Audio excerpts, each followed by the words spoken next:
Bismillahirrahmanirrahim. Today's topic of discussion is ethics. तो let's start from the ethics. तो ethics के आपने 4 basic principles याद करने हैं. These 4 principles are autonomy, beneficence, non-maleficence and justice. अब इसके अंदर most important principal is autonomy. सबसे ज़्यादा इम्पॉर्टेंट कौन सा है? ऑटोनॉमी सबसे इम्पॉर्टेंट है. ऑटोनॉमी का मतलब है पेशेंट की खुद मुख्तारी, कि पेशेंट के पास राइट है कि वो कौन सा ट्रीटमेंट लेना चाहता है. पेशेंट के पास राइट है कि वो कौन सी इन्फॉर्मेशन हासिल करना चाहता है, कौन सा ट्रीटमेंट हासिल करना चाहता है, कौन सा ट्रीटमेंट डिक्लाइन करना चाहता है. ये सारा पेशेंट के पास राइट है अनलेस एंड अनटिल उसके पास डिसीजन मेकिंग कैपेसिटी है. तो ऑटोनॉमी एक most important principle of ethics. ठीक हो गया. बाज़ औक़ात ऑटोनॉमी वाला प्रिंसिपल बेनिफिशंस के साथ कोलाइड कर जाता है, लेकिन इस केस में आपने ऑटोनॉमी को ही प्रेफर करना है. तो व्हाट इज़ ऑटोनॉमी? ऑटोनॉमी में आता है absolute right of all competent patient. This is very important line. Competent patient should be competent होना चाहिए और उसके पास डिसीजन मेकिंग कैपेसिटी होनी चाहिए. अब जो कॉम्पिटेंस होती है, this is the legal term, this is the legal definition and this is only determined bye जज या कोर्ट ऑफ लॉ. लेकिन जो कैपेसिटी है, डिसीजन मेकिंग कैपेसिटी, वो फिजिशियन ही डिटरमिन कर सकता होता है. कैसे, वो मैं आपको आगे बताऊँगा.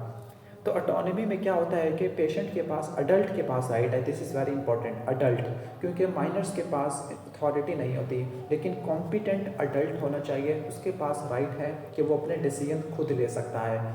अब और आपने उसको रिस्पेक्ट करनी है उसके डिसीजंस की.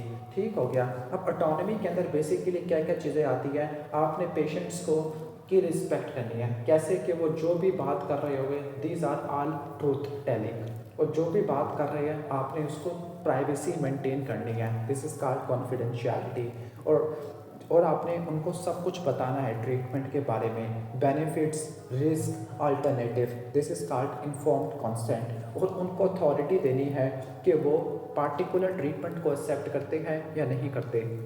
तो ऑटोनॉमी क्या है कि पेशेंट का अपनी ही बॉडी के ऊपर राइट होता है. This is the most frequently tested concept. Clear? ठीक हो गया.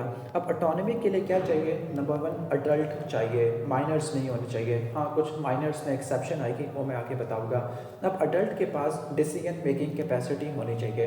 अब डिसीजन मेकिंग कैपेसिटी ये फिजिशियन ही डिटरमिन कर सकता है, लेकिन जो कॉम्पिटेंसी है, this is the legal term, this is only determined bye जज.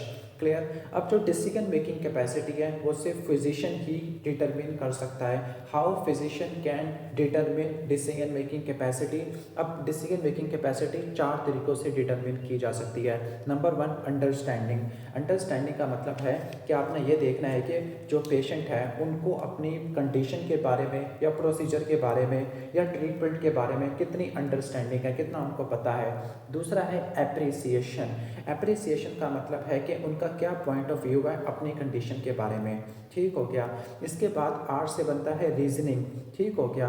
क्लियर? रीजनिंग का मतलब है कि आपके पास ये 2-3 ऑप्शंस हैं, आप किसको ज़्यादा प्रेफर कर रहे हैं. और लास्ट में क्या होगा? Expressing our choice.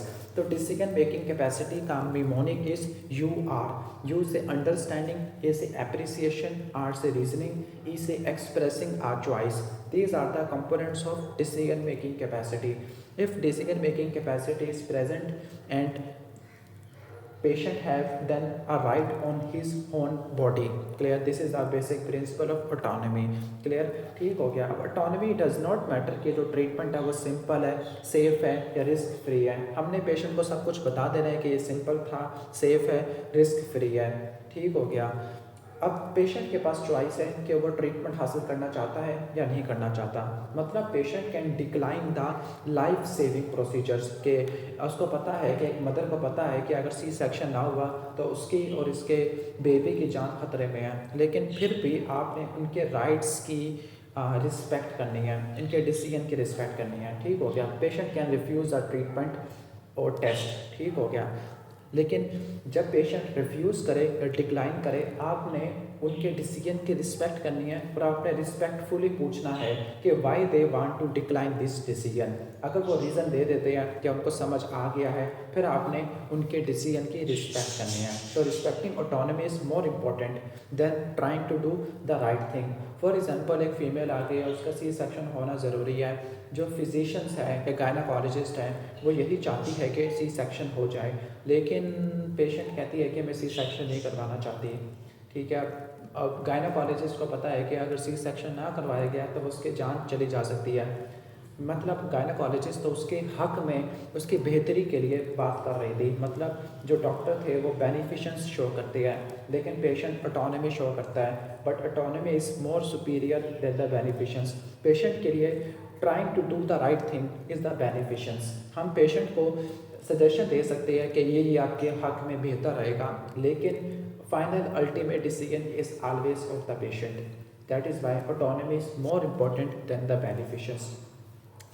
तो आपने पेशेंट को सब कुछ बता दिया कि इस प्रोसीजर के ये रिस्क है, ये बेनिफिट है, ये अल्टरनेटिव्स है, और पेशेंट कहता है कि मैंने ये मेडिकल केयर नहीं करवानी। तो आपने उनकी रिस्पेक्ट करनी है और आपने जेंटली आस्क करना है। आपने पूछना है कि वाई दे आर डिक्लाइनिंग। अब देखो जो वाई वाला ऑप्शन है, this is a open ended question. Open ended question, जब भी कोई पेशेंट कोई अपनी बात रखता है, how will you response to the patient? The best response is that response that acknowledge the issue, के उस इशू को एक्नॉलेज करेंगे, पेशेंट के इमोशन की वैलिडेशन करेंगे और ओपन एंडेड रिस्पॉन्स पूछेंगे, एम्पैथेटिक होगे, एम्पैथी शो करेंगे और पेशेंट सेंटर्ड ही रहेंगे। क्लियर? दैट इज़ वाई आपने कौन से क्वेश्चन पूछने हैं? आपने ओपन एंडेड क्वेश्चन पूछने हैं, क्लोज एंडेड क्वेश्चन नहीं करने। और दूसरा, आपने कभी भी उसको कन्फ्रंट नहीं करना, कभी भी अपने आप को डिफेंड नहीं करना, अपने आप को कन्फ्रंट नहीं करना और डिफेंड नहीं करना, ना ही जज करना है, ना ही थ्रेटेंड करना है, ना ही स्कोल्डिंग करनी है, मतलब उसकी बेइज्जती वगैरह करनी है या उसकी जांच पड़ताल वगैरह। ठीक हो गया? तो the best response shown by the doctor should be, तो जो बेस्ट रिस्पॉन्स है डॉक्टर्स का वो कैसा होना चाहिए कि आपने एक्नॉलेज करना है किसको? इशू को, कि जो क्या मसला था उसको एक्नॉलेज करना है, तस्लीम करना है उर्दू ज़बान में। वैलिडेशन करनी है, पेशेंट के इमोशन की वैलिडेशन, यानी आपने इमोशंस को समझ जाना है कि वो कैसा फील कर रहा था। एम्पैथी शो करनी है, क्लियर, कि वैसे फील करना अगर आप उस सिचुएशन में होते। ओपन एंडेड क्वेश्चन पूछने हैं, क्लोज एंडेड क्वेश्चन नहीं पूछने। मतलब वाई कह सकते हो, ठीक है, कि ऐसा क्यों है, और पेशेंट सेंटर्ड होना है, पेशेंट के इर्द गिर्द ही बात रखनी है, ऐसे आपने बात को नहीं मोड़ना। क्लियर? अब लेट्स एक MCQ डिस्कस करते हैं। A 35-year-old mentally intact patient, this is very important, mentally intact, that means decision making capacity है। अब वो रेडिएशन को रिफ्यूज़ कर रहा है, लेकिन जो ट्रीटमेंट है उसका 95% तक क्योर है और कोई एडवर्स इफेक्ट नहीं है। फिजिशियन तो चाहता है कि मैं बेनिफिशंस शो करूँ, मतलब पेशेंट के लिए सही करूँ, बेहतरीन करूँ, but patient does not want to have radiation for a lymphoma. तो आपने क्या करना है? आपने पहली बात यह कि उसके विशेस को ऑर्डर करना है, ठीक है, लेकिन आपने पहले उसको एक्सप्लेन करना है कि why they want to decline the treatment, क्यों ट्रीटमेंट डिक्लाइन करना चाहता है, उससे डिस्कस करनी है। ट्रीटमेंट डिक्लाइन करने के बाद डिस्कस किया, डिस्कस करने के बाद अगर उसने दे दिया फिर आपने उसको ऑर्डर करना है। ठीक हो गया? तो ये आपने करना है। तो सबसे पहला रिस्पॉन्स क्या होता है? You have to discuss things first in case if the patient decline treatment. This was the basic principle of autonomy. तो ऑटोनॉमी था कि you have to respect patient decisions. Beneficence is you have to do good in the best interest of the patient, patient की बेहतरी के लिए करना है। Okay. और तीसरा नॉन मैलिफिसेंस होता है। नॉन मैलिफिसेंस का मतलब है डू नॉट हार्म, मतलब आपने नुकसान नहीं पहुंचाना। अगर कोई ऐसा प्रोसीजर है जिसके बेनिफिट्स भी है और रिस्क भी है, अगर बेनिफिट्स ज़्यादा है एज़ कम्पेयर टू रिस्क तो आपने वो प्रोसीड करवाना है, लेकिन अगर रिस्क ज़्यादा है तो आपने वो नहीं करवाना। तो अगर आप रिस्क को अवॉइड कर रहे हैं, avoidance of risk is called non maleficence, और जो बेनिफिट्स है उसको प्रमोट कर रहे हैं, दिस इज कॉल्ड बेनिफिशियंस। चौथा प्रिंसिपल था जस्टिस। जस्टिस का मतलब है हर बंदे के साथ फेयर इक्विटेबल ट्रीटमेंट, इक्वल नहीं इक्विटेबल, यानी यहाँ पर आपने इक्वल को फॉलो नहीं करना, आपने इक्विटी को फॉलो करना है। इक्विटी का मतलब है कि जिसको जितनी ज़रूरत है उसके हिसाब से रिसोर्सेज प्रोवाइड करना। फॉर एग्जांपल मेडिकल ट्रायज में अगर जो सीवियरली इंजर्ड पेशेंट आते हैं जिनको ज़्यादा ट्रीटमेंट चाहिए होता है, आपने उनको प्रायोरिटी देनी है। जो स्टेबल पेशेंट है you can leave that patients. तो next is discharge against medical advice, जिसको हम यहाँ पर लामा कहते हैं, लीव अगेंस्ट मेडिकल एडवाइस या discharge against medical advice. Clear. तो सबसे पहले आपने क्या करना है कि सबसे पहले है कि जो every effort should be made to prevent patient with a high risk medical condition, कि अगर कोई हाई रिस्क मेडिकल कंडीशंस है और patient want to refuse treatment, तो आपने डिस्कशन करनी है इनके साथ सुकून से कि वो ऐसा क्यों चाहते हैं, कि ट्रीटमेंट को क्यों रिफ्यूज़ कर सकते हैं। मतलब आपने क्या करना है, पेशेंट को पहले एक्सप्लेन करना है उसकी कंडीशन के बारे में, ट्रीटमेंट के बारे में, रिस्क बेनिफिट्स अल्टरनेटिव्स, और अगर वो ट्रीटमेंट को रिफ्यूज़ करेगा तो फिर क्या रिस्क हो सकते हैं, हॉस्पिटल को लीव करेगा तब क्या रिस्क हो सकते हैं, मतलब डेथ वगैरह। तो आपने क्या करना है, आपने पेशेंट को एक्सप्लेन करना है सारे कंडीशंस के बारे में, ठीक हो गया। और आपने रीजंस पूछनी है कि why they want to decline the treatment, और असल में हम ये क्यों पूछना चाह रहे हैं कि why they want to decline the treatment, to identify any factors, कि कोई फिनेंशियल, लॉजिस्टिकल या कोई ऐसा फैक्टर जो पेशेंट को डिस्टर्ब कर रहा है, तो उसको आपने डिस्कस करना है। लेकिन अगर ये सारी बातें डिस्कस करने के बावजूद भी, डिस्कशन के बावजूद भी, if patient insist on discharge, तो physician must assess the decision making capacity, कि वो वाकई ही डिसीजन मेकिंग कैपेसिटी है या नहीं है। एंड डिसीजन मेकिंग कैपेसिटी में 4 चीज़ें थी, understanding, appreciation, reasoning, expressing a choice. तो ये 4 चीज़ें थी। अगर डिसीजन मेकिंग कैपेसिटी इंटैक्ट है तो इसका मतलब है कि आपने उसकी ऑटोनॉमी को ही फॉलो करना है, उसके डिसीजन को फॉलो करना है। If decision making capacity is not intact, तो नेक्स्ट आपका क्या होगा, नेक्स्ट ऑप्शन ये है कि जो मेडिकल पावर ऑफ अटॉर्नी या durable power of attorney, attorney का मतलब है कि उसने किस बंदे को आगे स्पेसिफाई किया है कि ये मेरे लिए डिसीजन करेगा, this is called medical power of attorney, के पेशेंट एक किसी को डेसिग्नेट करता है टू मेक डिसीजंस। क्लियर। अगर ये भी कोई बंदा अवेलेबल नहीं है तो तीसरा आपने किस पे जाना है, surrogate decision maker. Surrogate decision maker यानी सबसे पहले आपने पेशेंट से पूछना है, उसकी डिसीजन मेकिंग कैपेसिटी देखनी है, अगर वो नहीं है तो एडवांस डायरेक्टिव्स जिसमें मेडिकल पावर ऑफ अटॉर्नी आ जाता है उसको देखना है। अगर वो भी अवेलेबल नहीं है तो आपने सरोगेट डिसीजन मेकर, जो दूसरे इसके फैमिली के मेंबर्स होते हैं जिसमें spouse, adult children, parents, siblings या दूसरे रिलेटिव्स आ जाते होते हैं। तो उम्मीद है कि समझ आ गया होगा ये वाला।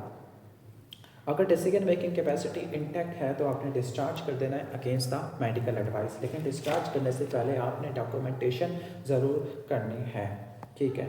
Next is adult patient refuses care because it is against their religious belief. Yes, जो अडल्ट पेशेंट है दे कैन रिफ्यूज़ केयर, बाज़ औक़ात उनके रिलीजियस बिलीफ से भी अगेंस्ट हो सकता है। एक टिपिकल एक एग्जांपल आती है, एक ख़ास तौर पर एक स्पेसिफिक की जीहोवा विटनेसेस वाले जो रिलीजन है उसमें कहते हैं कि बंदे का अपना खून पाक होता है, दूसरों का खून नहीं लेना। मतलब अगर पेशेंट को ब्लड ट्रांसफ्यूजन की ज़रूरत है, अगर वो अडल्ट है और वो जीहोवा विटनेस के मानने वाले हैं तो आपने ब्लड ट्रांसफ्यूजन नहीं करनी, अल्टरनेटिव ट्रीटमेंट देना है। क्लियर।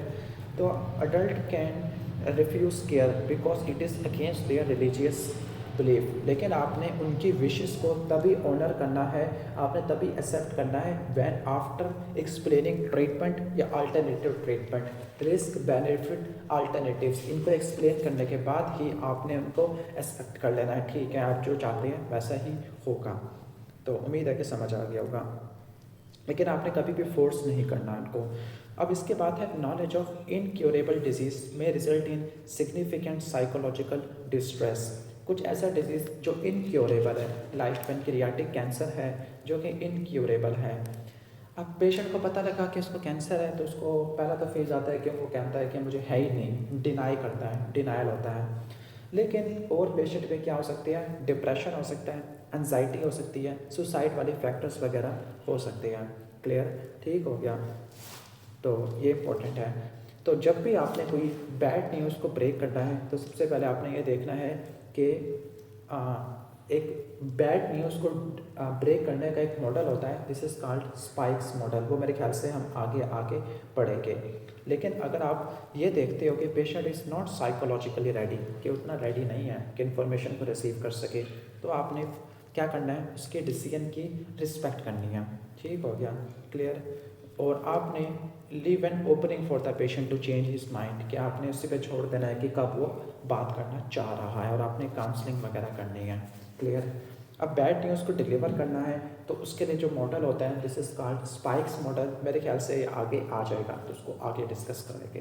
क्लियर। इसके बाद है साइकोटिक पेशेंट। साइकोटिक पेशेंट है, एक साइकोटिक पेशेंट है जिसको ऑडिटरी हैलुसिनेशन हो रही है। ठीक हो गया। Telling him to hurt himself और अदर्स, मतलब उसको सुसाइडल या होमिसाइडल आवाज़ें आ रही है जो कह रही है कि उसको या तो अपने आप को मार दो या दूसरे बंदे को किल कर दो। एक बात याद रख लो कि एथिक्स में जब भी कोई सुसाइडल आइडिएशन या होमिसाइडल आइडिएशन वाला होगा तो आपने क्या करना है, आपने उसको वॉलंटरी हॉस्पिटल में एडमिट करना है, आपने हॉस्पिटलाइज करना है वॉलंटरी। ठीक हो गया।